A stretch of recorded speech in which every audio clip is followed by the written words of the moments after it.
el hombre que pone el corazón en lo que hace,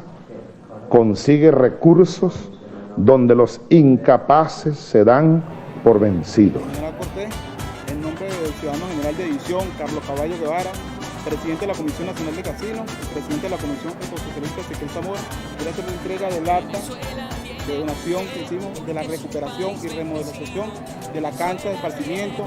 en el Club de la Guardia Nacional Bolivariana. Para nosotros es un verdadero honor haber participado institucionalmente para este sitio de esparcimiento que se da beneficio de toda la comunidad. Gracias, Sifonte, de verdad, en nombre de nuestro comandante general,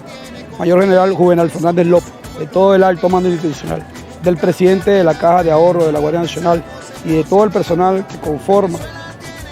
el Club Social de la Guardia Nacional Bolivariana, estamos muy agradecidos, enaltecidos y muy felices de que esta obra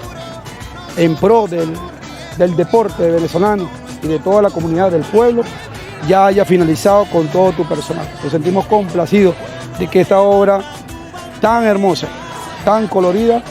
vaya a servir para nuestros jóvenes venezolanos, para los jóvenes de nuestra patria y que podamos hacer vida y salud con el deporte. Agradecido de verdad y quiero en nombre de nuestro personal agradecerle al general de división Carlos Caballo Guevara, presidente de la Comisión Nacional de Casinos y de Ezequiel Zamora, la empresa de corporación Ezequiel Zamora, por todo el apoyo que nos está brindando. Esta es su casa y por supuesto cuenten con nosotros, con su Guardia Nacional Bolivariana. Bienvenidos y gracias por tu apoyo.